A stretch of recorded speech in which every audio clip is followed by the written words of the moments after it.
Hey champs of Examsnet, welcome back to another session and a new chapter, that is neural control and coordination.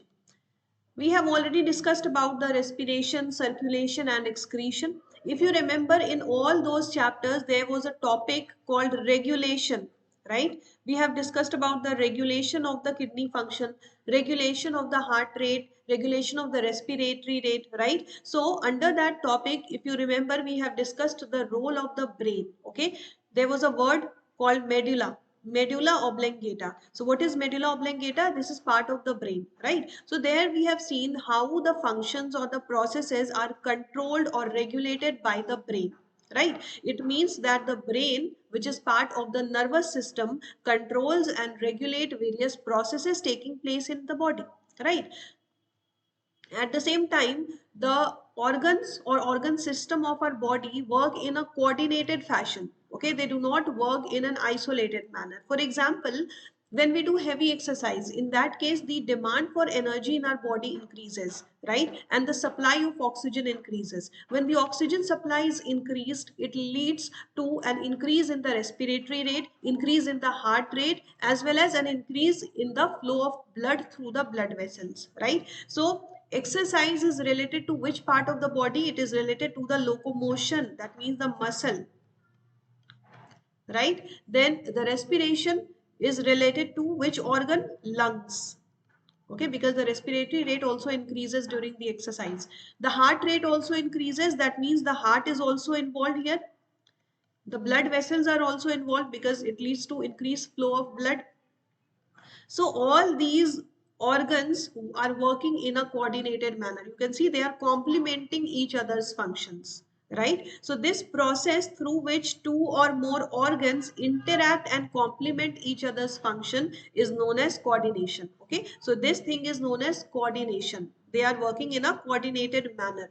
And who is controlling this coordination? It is the brain, that is part of the nervous system or the neural system. Now you have to remember that the word neural has come from the word neuron, and the nervous has come from the word nerve.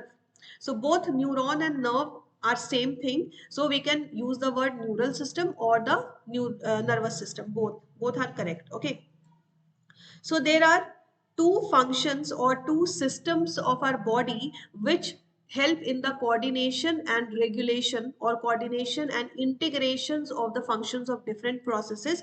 These two systems are neural system and the endocrine system. Okay, they help in the coordination and integrations of different processes of our body or different systems of our body. Okay, in this chapter we will be discussing about the neural system. In the next chapter we will be discussing about the endocrine system. But let's have an idea about these two systems. What is neural system? It provides an organized network of the point to point connections. Okay, so in order to coordinate the different functions, there should be a connection between different organs, right? Suppose this is brain, which is part of the nervous system.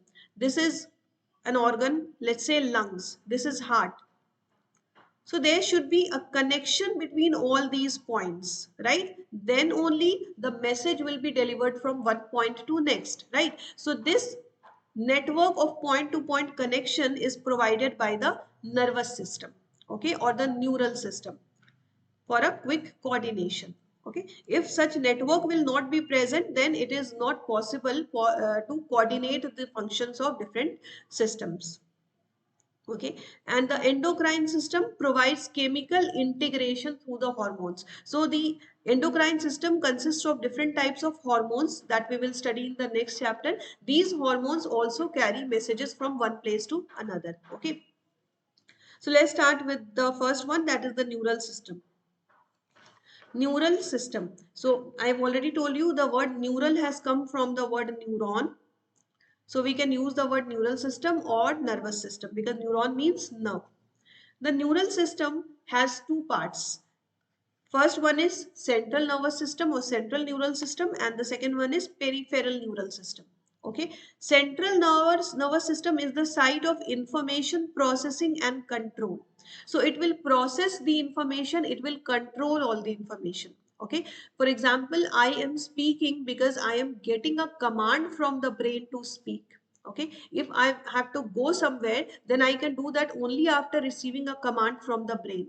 Okay, so the central nervous system consists of the brain and spinal cord. These two are part of the central nervous system.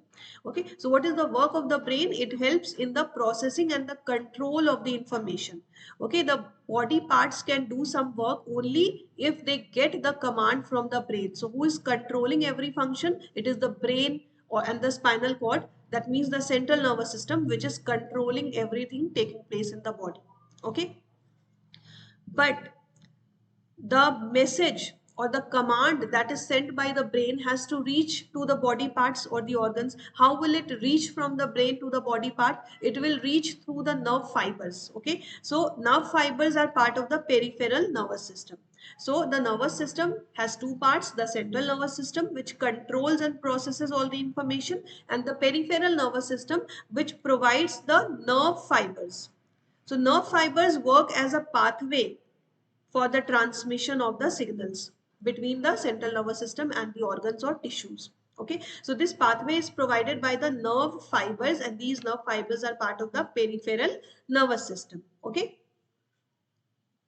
so you can say that the peripheral nervous system is the messenger of the brain. Okay, messenger of the central nervous system. It provides the pathway for the transmission of message or transmission of impulses. Right, now it can carry the message from the brain towards the organ, or it can carry the message from the organ towards the brain. In both the direction, the message or the impulses can be transmitted. So depending on that, the peripheral nervous system consists of two types of nerve fibers. First one is the afferent fibers, and the second type is efferent fibers. Okay, afferent fibers carry or transmit the signals from the tissues or organs to the central nervous system.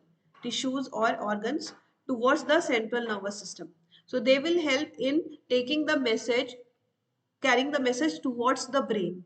Okay, whereas the efferent fibers will carry the message from the brain or the central nervous system towards the tissues or organs. Okay, so efferent fibers will carry the command from the central nervous system.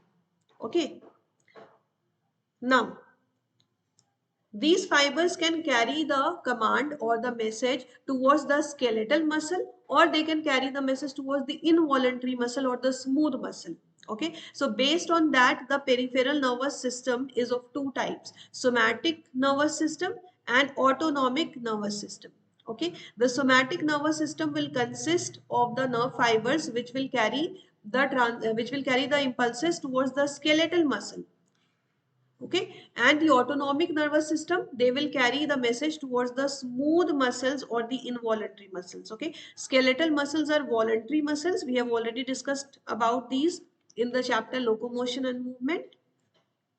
And the smooth muscles, which are present in the internal organs like heart, lungs, etc., these are involuntary muscles. So if the impulses or signals are carried towards the skeletal muscle, it will be carried by the somatic nervous system. And if it is carried towards the involuntary muscle or the smooth muscle, it will be carried by the autonomic nervous system. Again, the autonomic nervous system can be of two types: sympathetic or parasympathetic. What is sympathetic nervous system? It works during the emergency conditions. Emergency. So it will trigger the fight or flight response. Fight or flight response. For example, if there is an emergency condition, then it will lead to an increase in the heart rate. Okay, heart rate or heartbeat will increase and alertness will increase, right? Because we have to be alert during the emergency situation. On the other hand, the parasympathetic nervous system will work in the opposite manner. It will promote relaxation. Okay, it will promote relaxation and recovery. So this is the main difference between the sympathetic and parasympathetic neural system. Both are part of the autonomic neural system. Okay, not the somatic neural system. So we don't have to go into detail of the sympathetic or parasympathetic nervous system. Now let's come to the next topic, that is the neuron as the structural and functional unit of the neural system. So what is the structural and functional unit of the neural system? It is neuron. Neuron means nerve. Okay, so a single nerve is known as neuron. So let's have a look at the structure of the neuron. It has three main parts: dendrites, then cell body, and then axon. And it is the sequence in which the signal is transmitted. So the signal will be received by the dendrites, then the dendrites will send or transmit the signal towards the cell body, and then from the cell body the signal will be transmitted to the axon. Okay, this is the sequence of the transmission of the signal. Now, cell body, this part in yellow color you can see, this is the cell body, okay, which looks like this. This is the cell body. Now it will contain everything that is present inside a cell. That is cytoplasm. So we know that the cytoplasm must be present inside the cell. Other than that, nucleus is also present. So this will also contain nucleus. Then the cell also consists of organelles. So some organelles will also be present inside this cell body. So cell body will consist of everything that is present inside the cell, like cytoplasm, nucleus, organelles, etc. Okay. But here, the most important thing that you have to note is that inside this yellow color cell body, you can see red color dot-like structures, very minute red color structures. Let me zoom in. Can you see these red color structures here? So these red color minute structures, these are the bodies called granular bodies. Okay, these are granular bodies which are present in the cell body. Okay, so let me take red color. In this cell body, red colored granular bodies are present, and these granular bodies are known as Nissel's granule. What are they known as? They are known as Nissel's granule. So here you can see it is already labeled. Nissel granules are the small or minute granular bodies which are present in the cell body of a neuron. Okay, and these Nissel's granules are not just present inside the cell body, but they are also extending towards the dendrites. What are dendrites? You can see this is labeled the top portion. The first thing that is labeled is dendrites here. So dendrites are the minute fibers which are branching outside the cell body. Okay, so cell body will have the fibers, branched fibers. These are known as dendrites. Okay, and the Nissel's granules which were present in the cell body will also extend to the dendrites. So these Nissel's granules are present in the dendrites as well as the cell body. Okay, now these dendrites will help in the transmission of signal towards the cell body, because we have seen that the signals will be transmitted from the dendrites towards the cell body. Okay, so first the transmission will enter in the dendrites, and then through the dendrites they will enter into the cell body. Okay, this is the direction. Now in blue color nucleus also you can see this is also labeled here. Now that signal has to be transferred to the next part of the neuron, that is the axon. So axon is a long fiber. Axon is a long fiber, right, which is located just below the cell body, just below the cell body, and this axon helps in the transmission of the signal, transmission of the signal away from the cell body. Okay, away from the cell body. So the dendrites will send the signal towards the cell body, and this axon will carry the impulse or the signal from the cell body towards itself. So now the signal or the impulse will enter into this axon. Okay, this axon is also shown as yellow colored long fiber. Okay, so this long part of the neuron, long thread like structure that you can see in yellow color, this is the axon. Okay, not pink color. In pink color we have the myelin sheath, but in yellow color we have the axon. Okay, now the axon is enveloped by the Schwann cells. So these black colored cells that you see, these are the Schwann cells. Okay, this is Schwann cell, this is Schwann cell. So black colored cells like this, these are Schwann cells. Okay, so the Schwann cells will be present in all types of axon, but these Schwann cells can either form a myelin sheath or they do not form the myelin sheath. Okay, so there will be different type of neurons. Some type of neurons will have the myelin sheath, some type of neurons will not have the myelin sheath, but the Schwann cell will be there. Okay, now which type of neuron will have the myelin sheath? The neuron of the central nervous system, that means the neuron of the brain, that means the cranial nerves will have the myelin sheath, as well as the neuron of the spinal cord. Both are part of the brain, and spinal cord are part of the central nervous system. So the neurons which are associated with the central nervous system directly, they will be myelinated. Okay, they will have myelinated action, they will have myelin sheath. Okay, and this myelin sheath is formed by the Schwann cells. Schwann cells will be present in all type of actions, but in some actions it will form the myelin sheath, in some other action it will not form the myelin sheath. Okay, so in case of central nervous system it will form the myelin sheath, and in peripheral nervous system it will not form the myelin sheath. Okay, that you have to remember.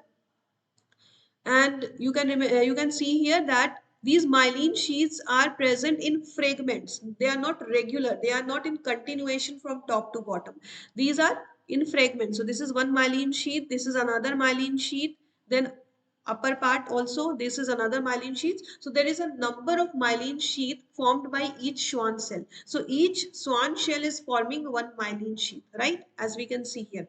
Now, there is a gap between two myelin sheaths. So, this gap between two myelin sheaths is known as the node of Ranvier. What is node of Ranvier? It is the gap between two myelin sheaths. So, everything is given in the NCERT. You can have a reading after listening to this video, okay, or the lecture. Gap between the two myelin sheaths is known as the node of Ranvier. Okay. Now we come to the lowermost part of the neuron. Here you can see that the action, the distal part of the action, distal part of the action is branched. Okay, so this part is also branched just like the dendrites. And second important thing is that it terminates, that means the ending of the action is swollen. Okay, terminates as swollen parts, swollen lobes or part. Okay, so there is terminates as small lobes. So can you see these lobes here at the bottom? These lobes are known as synaptic knob. Okay, these are known as synaptic knob. These lobes are known as synaptic knob. Okay, now we have seen that the action will carry the impulses or the signals from the cell body towards what? They will send it towards the synapse or neuromuscular junction. Neuromuscular junction. Now, what is the difference between the synapse and the neuromuscular junction? Synapse is the gap between two neurons, and the neuromuscular junction is the junction between the neuron and the muscle. Okay, it is not gap but the junction. Okay, synapse is the junction between the two neurons. So this was one neuron. Now several such neurons will be connected to each other in order to transmit the impulses from one point to the next, right? So after this neuron there can either be another neuron, or after this neuron there can be some muscle or organs, right? So if there is another neuron after this muscle, then the junction will be known as synapse, and if there is another muscle, then this junction will be known as neuromuscular junction. So the action will carry or transmit the impulses from the cell body towards the synapse or neuromuscular junction, whatever it is. Okay. Now, based on the number of the dendrites and the action, the neurons can be of three types. First one is multipolar. Multi means many. Okay. So, in all these cases, the number of action will always be one. Okay. The number of action is never more than one in a neuron. It is always one. But the number of dendrites can vary. So if the number of action is one and the number of dendrite is two or more, then it will be known as multipolar neurons, because together there will be more than three. Okay. And this type of neurons are present in the cerebral cortex. So you also have to remember the location. Okay. Multipolar neurons are present in the cerebral cortex. Then bipolar, bi means two. That means total they will be two. So one axon and one dendrite, total two. So therefore it is known as bipolar neuron, and this type of neuron is present in the retina of the eye. Okay. So in the retina we have which type of neuron? Bipolar neuron.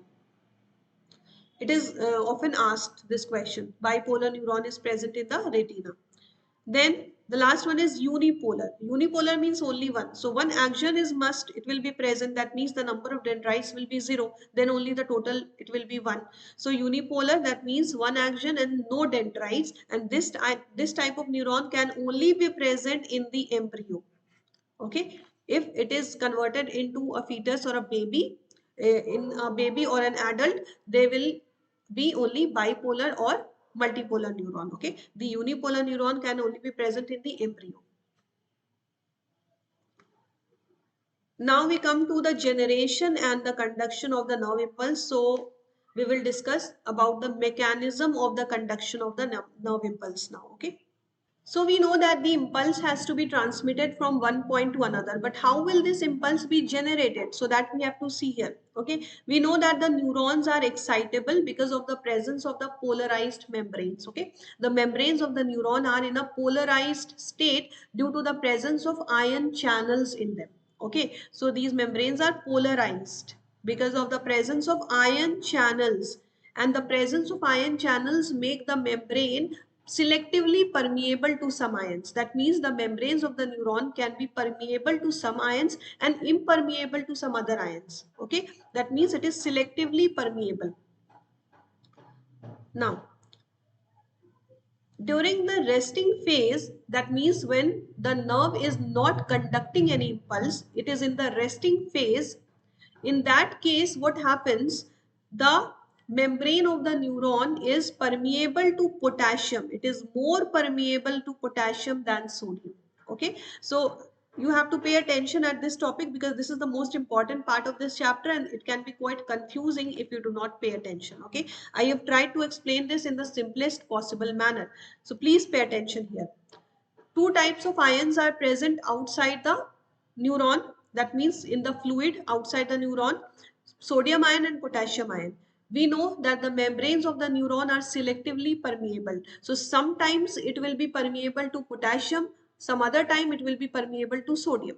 So in the resting phase, when there is no conduction of any impulse, in that case it will be permeable only to the potassium and it will be nearly impermeable to the sodium. Okay, in the red color box you have to assume that the red color box is the axon of the neuron. Okay, it is the axon. Okay, the long fiber that comes out of the cell body. So this is the axon. Outside the axon we have potassium ion and sodium ion. Now at this time, that means at the resting phase, it is permeable to, the membrane is permeable to potassium. That means the potassium ions present in the fluid will start entering into the action. It will start entering into the neuron, right? But it is impermeable to sodium, so sodium cannot enter into this. Okay, sodium will not be able to pass through the membrane, whereas the potassium will easily pass through the membrane, right? And inside the axon there are some negatively charged proteins, so it is permeable to the potassium but it is impermeable to sodium as well as to the negatively charged proteins. That means the proteins can also not pass through the membrane. The membrane is impermeable to the proteins as well. Okay, so inside the proteins are increasing, the concentration of proteins is more because it cannot pass through the membrane outside, and the concentration of potassium ion will also start increasing inside the action. Okay, outside it will decrease, so it means that the concentration of potassium will be more on which side? On the inner side, right? Because it has entered into the action. But the concentration of sodium will be more on the outside because it has not entered into it, right? So concentration of potassium will increase inside the action. Okay, we are talking about the inside. So inside the cell, the concentration of potassium will increase. The concentration of protein will also increase because it cannot move out of it. But the concentration of sodium will decrease. Okay, and the concentration of sodium will be more on the outside, not on the inside. So it will be more in the fluid, but not in the action. Okay, and this will lead to the generation to a concentration gradient. Okay, so a concentration gradient will be created. Okay, it will lead to the creation of concentration gradient. That means concentration is more on one side than on next side. Okay, the concentration of potassium is more on inside than on the outer side, whereas the concentration of sodium is more on outside than the inside. So this will lead to the creation of concentration gradient, and this concentration gradient will be maintained by the active transport of ions by the sodium potassium pump. Okay, so at this time a sodium potassium pump will be operating in order to maintain this concentration gradient. Okay, what is the concentration gradient? More concentration of sodium outside and more concentration of potassium inside. Now this concentration gradient has to be maintained. That means the concentration of potassium should remain more on the inside and the concentration of sodium should remain more on the outside. So in order to maintain this, a sodium potassium pump will be working, which will transport 3 sodium outwards so that the concentration of sodium remains more on the outside, right? And it will transport 2 potassium into the cell so that the concentration of potassium is more on the inside. But here you have to see that the number of sodium ion which is sent outside is 3, but the number of potassium ion sent inside is only 2. So both sodium and potassium are positive charges. But how many positive charges are being sent outside? 3 positive charges. And how many positive charges are being sent inside? Only 2 positive charges. That means there will be more positive side charge on which side? On the outer side, because the number of sodium ions sent outside is 3. Okay, so 3 charges are sent outside and only 2 charges are sent inside. So there will be more positive charge on the outer surface of the membrane. Okay, outer surface of the axonal membrane. Okay, so the outer, so these are membrane, this is membrane of the axon. So outer surface of the membrane will be positively charged and inner surface will be relatively negatively charged. Got it? And the electrical potential difference across the resting plasma membrane is called the resting potential. At this time, the electrical potential difference will be known as resting potential. So this, all of these things were taking place during the resting phase. Right now, there is no action potential generated here. Okay, this was just the resting phase. When the potential, the impulse will be generated or the action potential will be generated, in that case, the potential is known as action potential, right? But at this time, it is resting potential.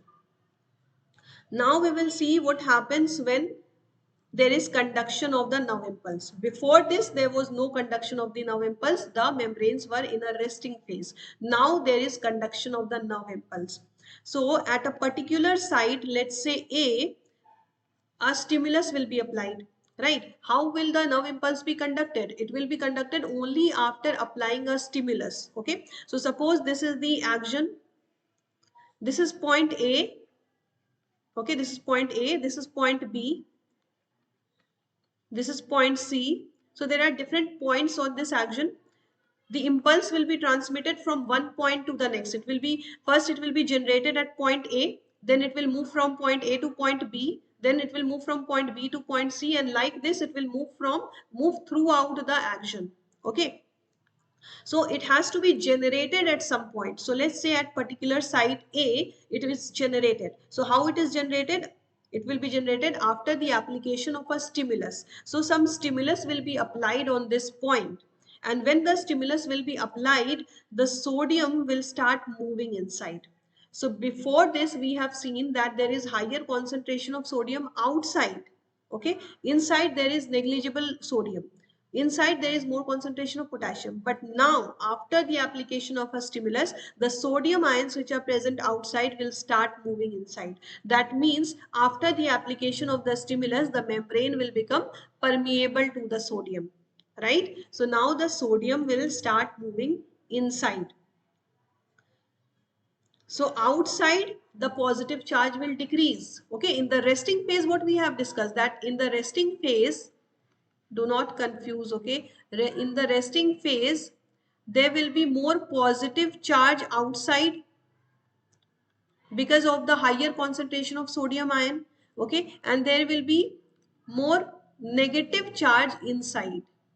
This is during the resting phase. But when the stimulus will be applied, the positive charge, that means positively charged sodium ion, will start moving inside. So the positive charge will start increasing inside. Okay. So now the positive charge outside will decrease and inside it will increase. Okay, that means outside it will become negatively charged and inside it will become positively charged. So can you see, in the resting phase outside it was positive charge, but now it is negatively charged, and inside it was negative charge, now it is positive charge. That means the polarity has been reversed. So this is known as depolarization.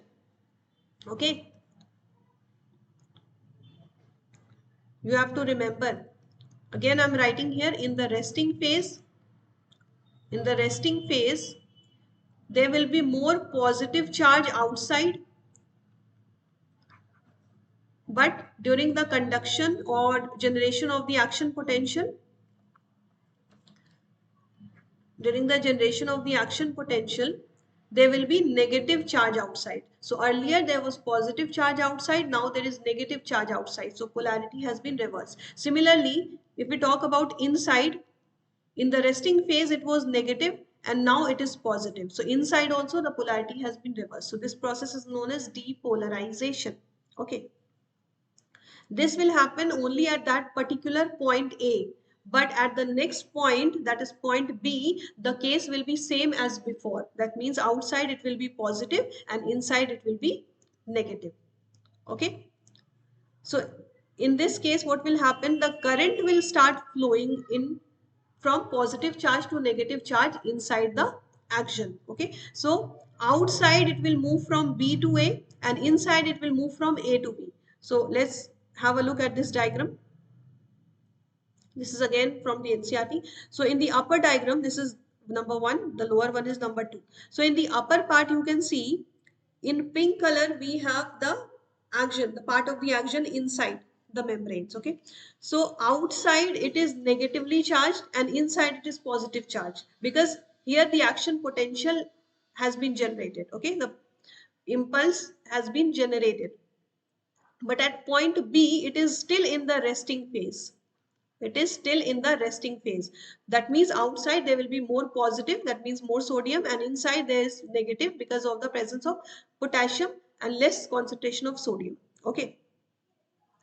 So it will start moving, the current will start moving from point A to point B inside, right? So in order to complete the circuit of the current, the current will move from point B to point A outside. So inside it is moving from point A to point B, outside it is moving from point B to point A. So overall you can see there is an anti-clockwise direction of the current flow.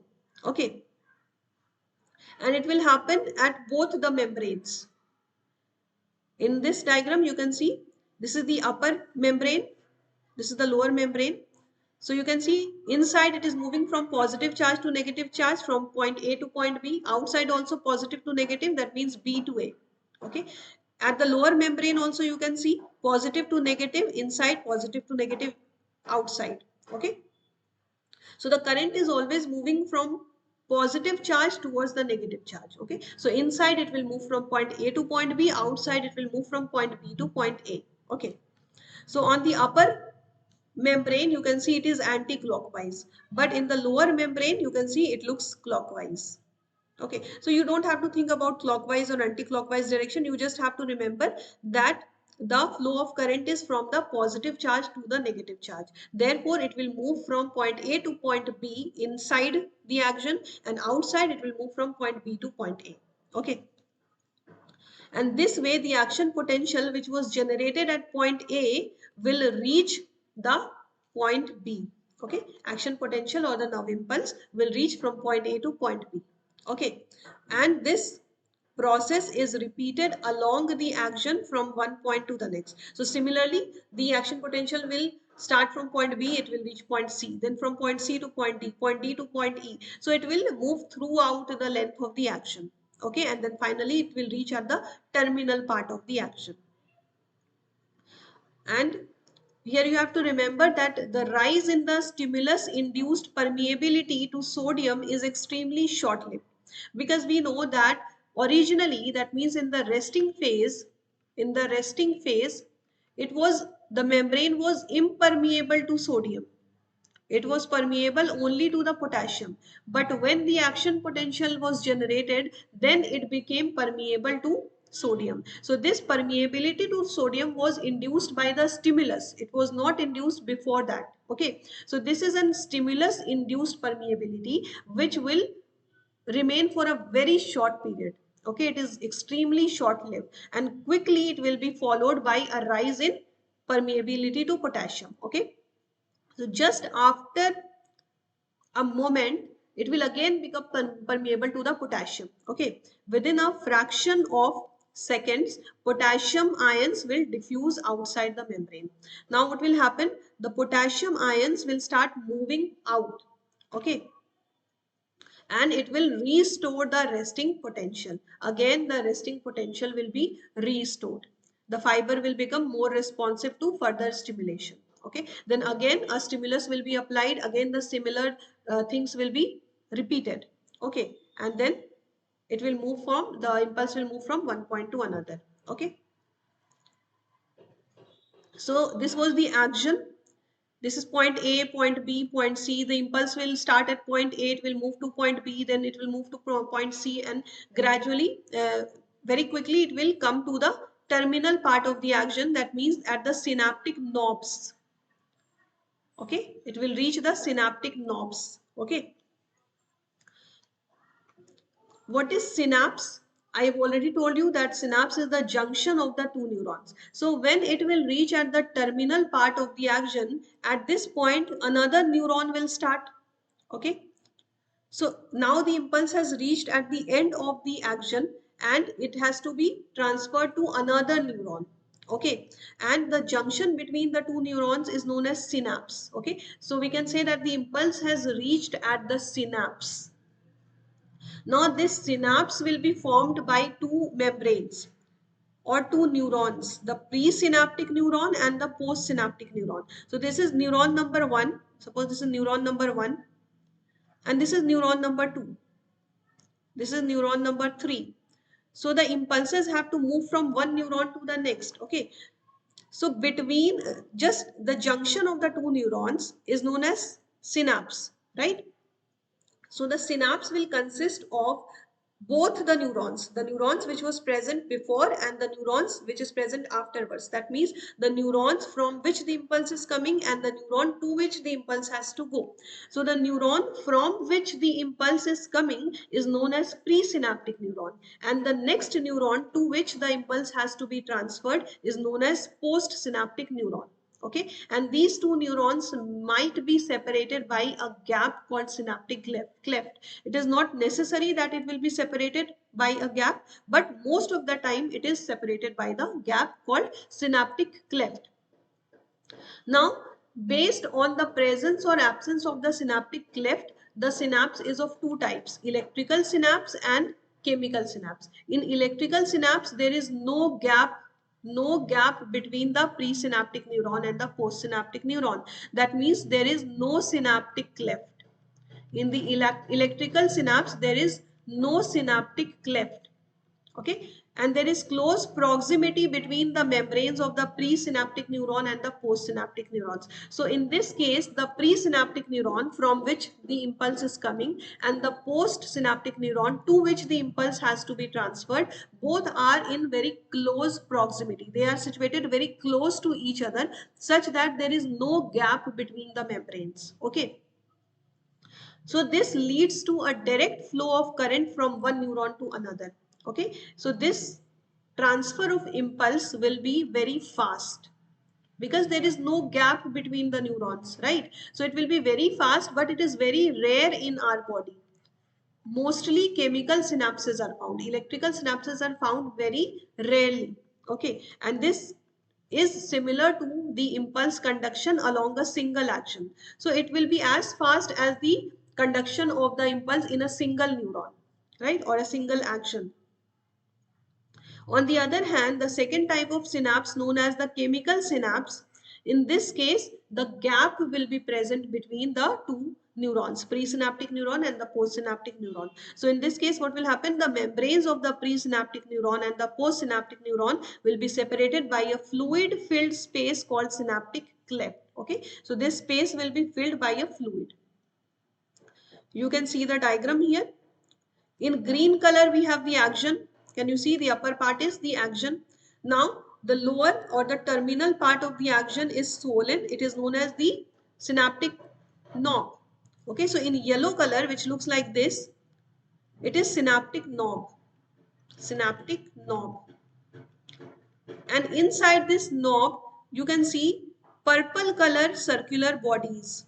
Can you see purple color circular bodies? These are the synaptic vesicles. Okay, and inside these synaptic vesicles, very minute, suppose this is synaptic vesicle, this is synaptic vesicle. Inside these small yellow colored chemicals, you can see these are the neurotransmitters. Okay, so in yellow color, large yellow color, we have the synaptic knob. Inside the synaptic knob, small purple color circles are shown. These purple color circles are synaptic vesicles which contain the chemicals called neurotransmitters. Okay,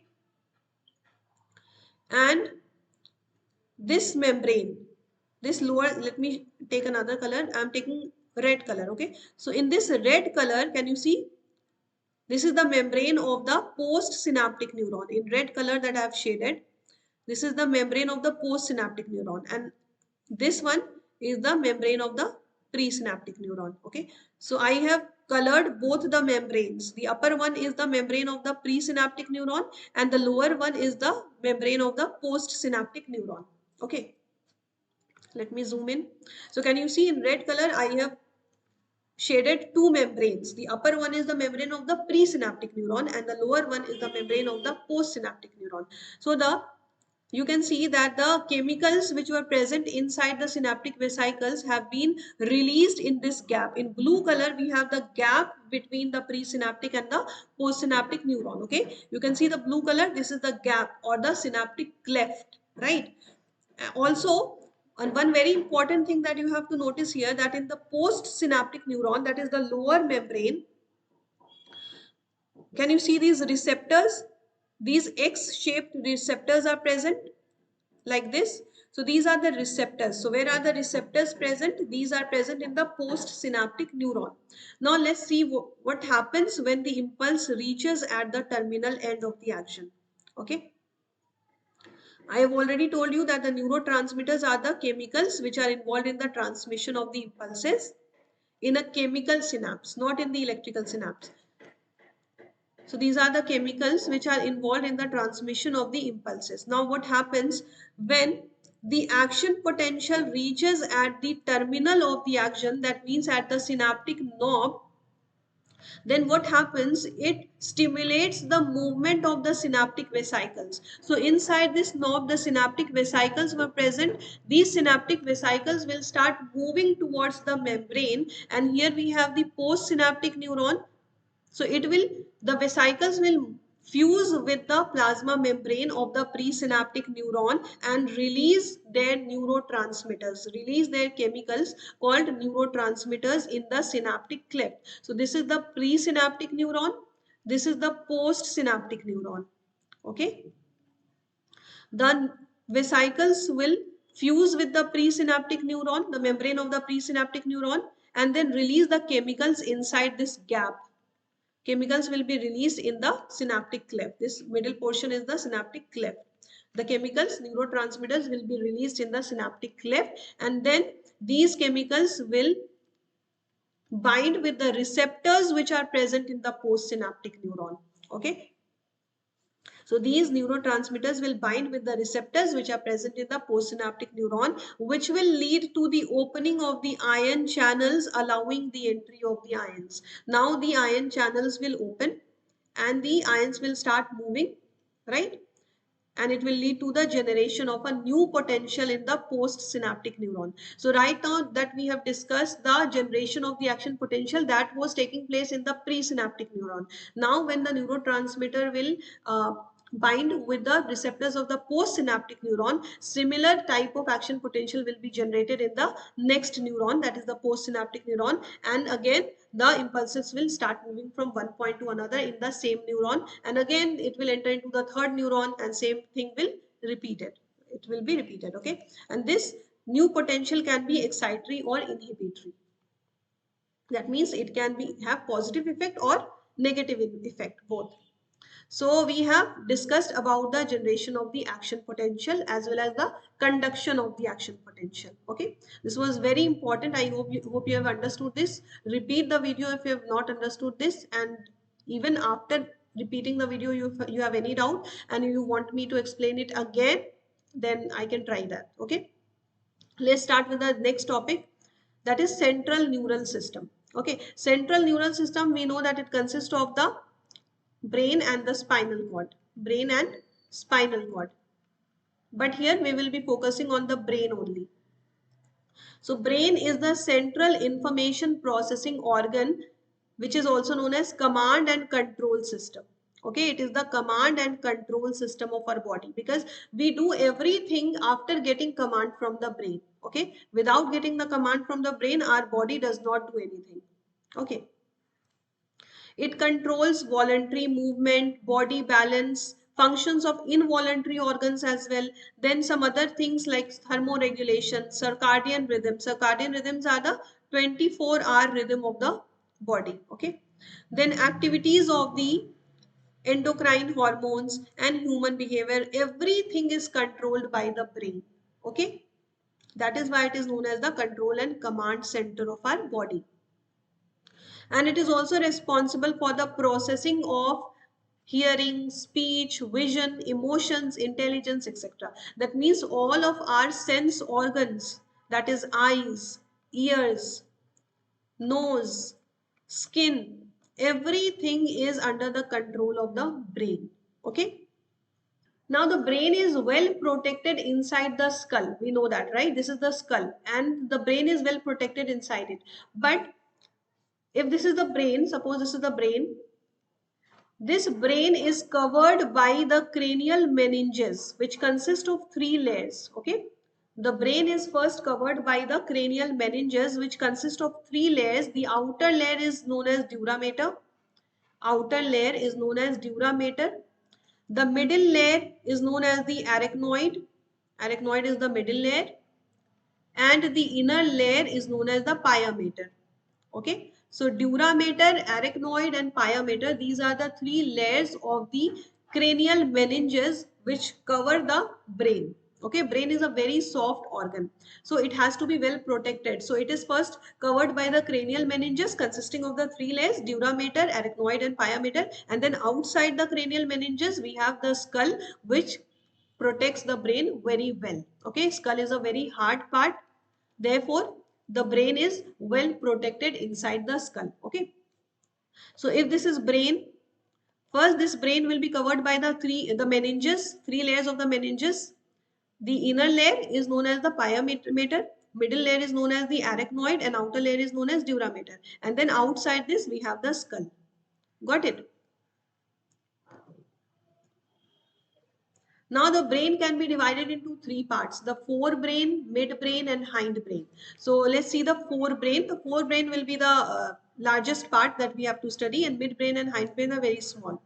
Forebrain again can be divided into three parts: the cerebrum, thalamus and hypothalamus. Out of these three, the major part is the cerebrum. Okay, cerebrum is the major part.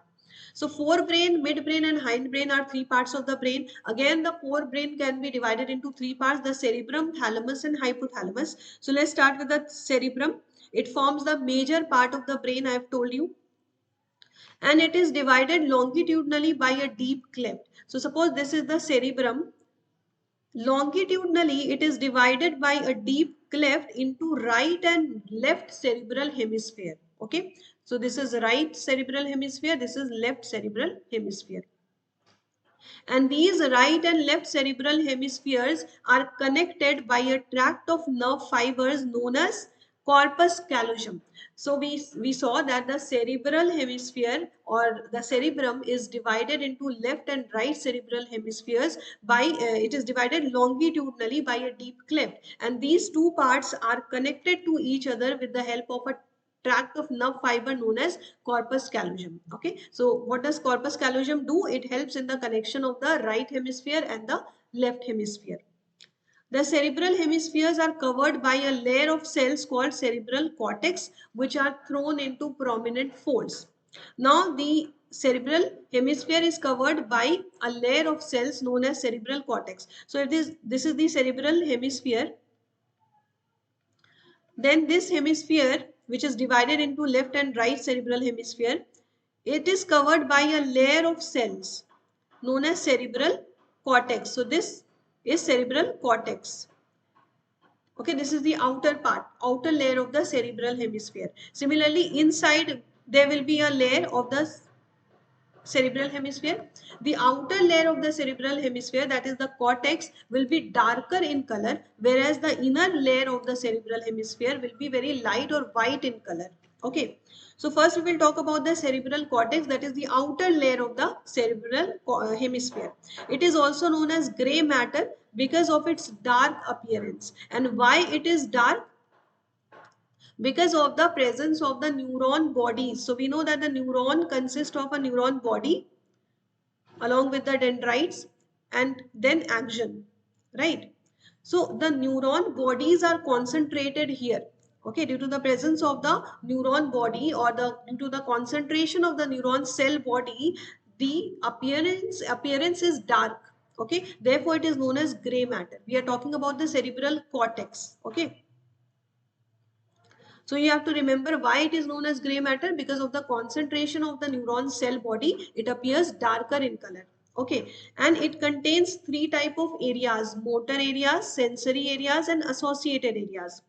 Motor areas will consist of motor neurons or motor nerve fibers, whereas the sensory areas will consist of sensory neurons.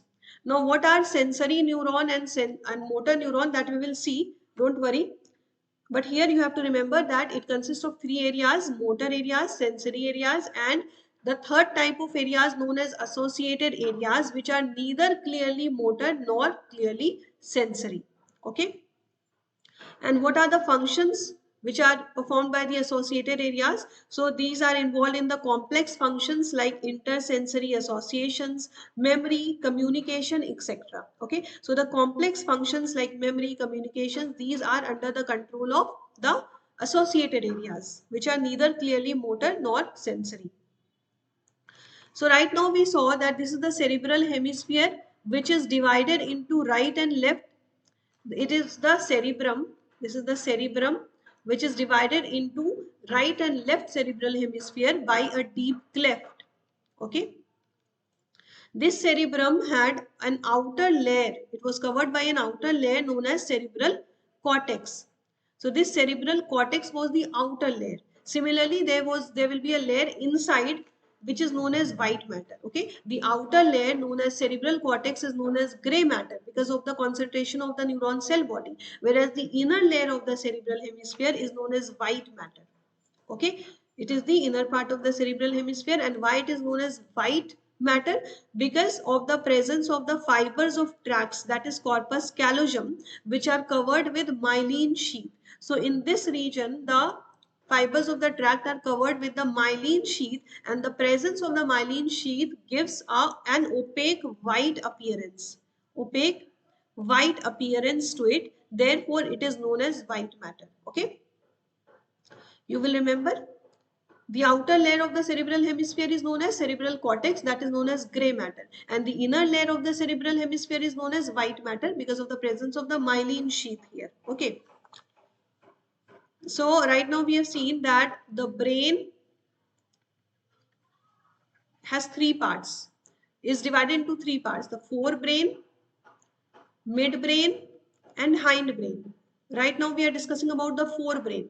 The forebrain again consists of three parts: cerebrum, which we have already discussed about, then thalamus that we are going to discuss about, and after thalamus we will discuss the hypothalamus.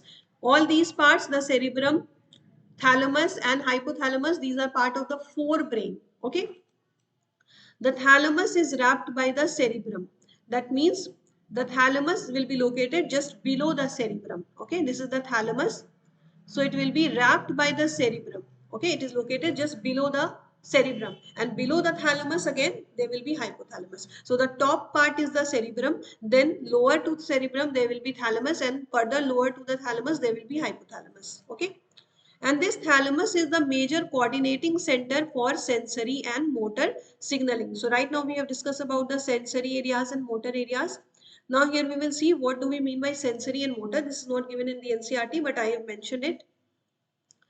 The sensory neurons carry the information from the body's receptor to the central nervous system.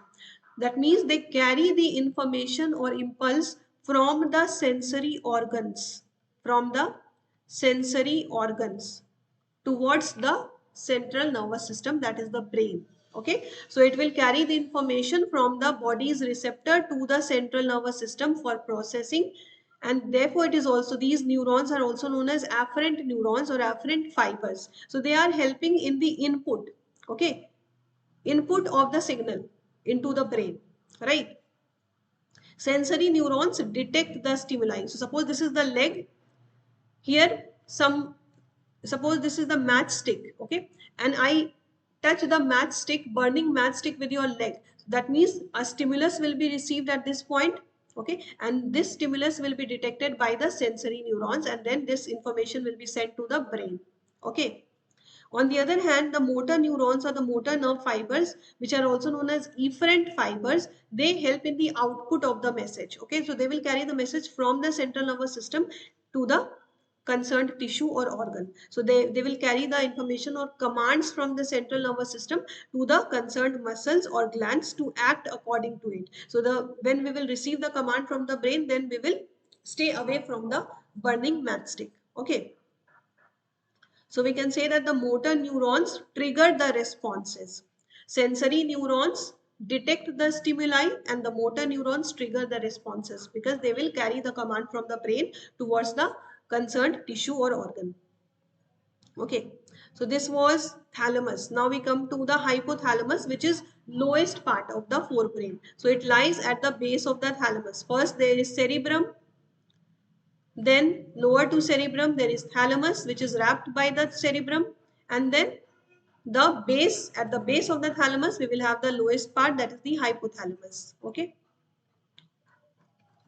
It contains a number of centers which control body temperature, urge for drinking, eating, etc. Okay, so all these things are controlled by which part? Hypothalamus, which is part of the forebrain. Okay, we are discussing about the forebrain right now.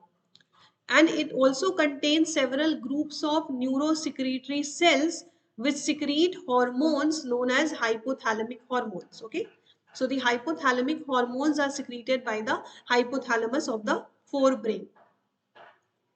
We will discuss about the hypothalamic hormones in the next chapter. Okay, now you have to remember that the hypothalamus, along with the limbic system or limbic lobe, helps in the regulation of sexual behaviors, emotional reaction and motivations, etc. So all these things, sexual behaviors, emotional reactions, motivations, etc., these are regulated by hypothalamus along with the limbic system. But what is limbic system or limbic lobe? It is a complex structure that is formed by the inner part of the cerebral hemisphere and a group of associated deep structures like amygdala, hippocampus, etc. Okay, so they form a structure, complex structure called the limbic system or limbic lobe. And this limbic system, along with the hypothalamus, regulates these things, sexual behavior, all these things. Okay. So we have completed the forebrain. Now we come to the midbrain.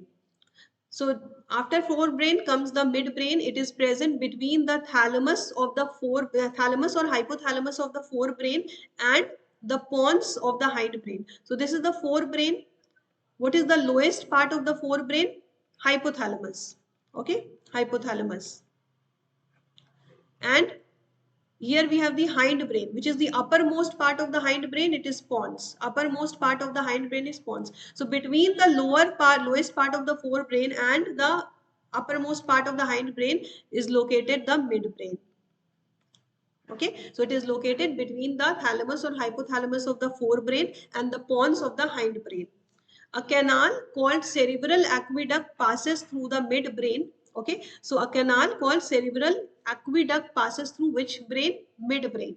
Okay, and the dorsal portion consists mainly of the 4 round swellings. The dorsal portion, the backward portion of the midbrain, consists of 4 round swellings or lobes which are known as corpora quadrigemina.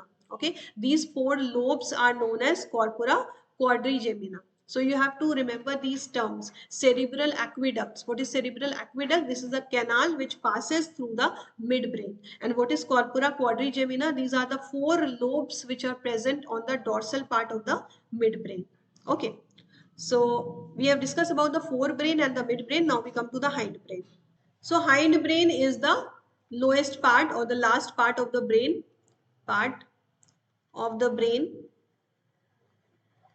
Okay, it consists of the 3 parts: pons, cerebellum and medulla. Now do not get confused between the cerebrum and cerebellum. Okay, because these are similar words. So cerebrum is part of the forebrain and it is the major part of the forebrain, whereas the cerebellum is part of the hindbrain. Okay, cerebrum is part of the forebrain and cerebellum is part of the hindbrain. Okay, the upper part of the hindbrain is pons, above which midbrain is located, and below the pons we have cerebellum, and below the cerebellum we have the medulla. Okay, you must be aware about the medulla. We have discussed about medulla oblongata many times in the previous chapters, right? So pons region, that is the upper part of the hindbrain, consists of fiber tracts that interconnect different regions of the brain. Okay, so this region the pons region help in interconnection of different regions of the brain with the help of the fiber tracts. Okay, then the cerebellum has convoluted surface. So convoluted surface will increase the surface area, right? So this will help in providing additional space for many more neurons, so that more and more neurons can be accommodated here. Okay, so what is the role of the cerebellum? It has convoluted surface to increase the space for many more neurons, right? And the last part is the medulla, which is also known as medulla oblongata. So this part helps in the regulation of various processes taking place in the body. It has centers to control respiration, cardiovascular reflexes and gastric secretions. So in the previous chapter, in the regulation part, we have discussed the roles of medulla oblongata, right? Now we have the diagram of the brain. Okay, you can clearly see the upper part. This is the forebrain. From here to here we have the forebrain. Okay, and the forebrain consists of cerebrum, thalamus and hypothalamus. This is number 1, cerebrum. This is thalamus, number 2, and number 3, hypothalamus. All of these, cerebrum, thalamus and hypothalamus, are part of the forebrain. Okay, and cerebrum is the major part of the forebrain. So you can see in pink color we have the cerebrum, and these are the here it will be right and left cerebral hemisphere. Okay, it will be divided longitudinally by a deep cleft into right and left cerebral hemisphere. Now this is a tract of fiber called corpus callosum. You can see this one. This is the corpus callosum. Then we have the thalamus just below the corpus callosum, and then hypothalamus here. So thalamus and hypothalamus are located at the nearly at the same place. Then you can see this cerebral aqueduct. This one, this is the cerebral aqueduct. What is cerebral aqueduct? We have seen that it passes through the midbrain, right? Cerebral aqueduct passes through the midbrain. Passes through the midbrain. Okay. So this blue colored area here is the midbrain. Okay. From where the cerebral aqueduct is passing. And then below the midbrain, we have the hindbrain, which has again three parts: the pons, cerebellum, and medulla. So you can see this is pons, this one. Let me show you in red color. In red color, we have the pons region. Okay. And then in blue color, we have the cerebellum. This is the cerebellum part. And then in yellow color, I will shade the medulla, this last part, medulla. So this is the medulla. Okay. So you have to remember the diagram because the questions are often asked directly from the diagram. Okay. It is often asked to label the diagram. So you have to remember exact location of each part. Okay. And then this is the spinal cord. So I hope you have understood this chapter. I've tried to explain it in the simplest way, but still if you have any problem, please feel free to ask me. Okay. So we'll be back with another session and the last chapter of human physiology. Till then, keep learning, keep scoring high. Thank you so much.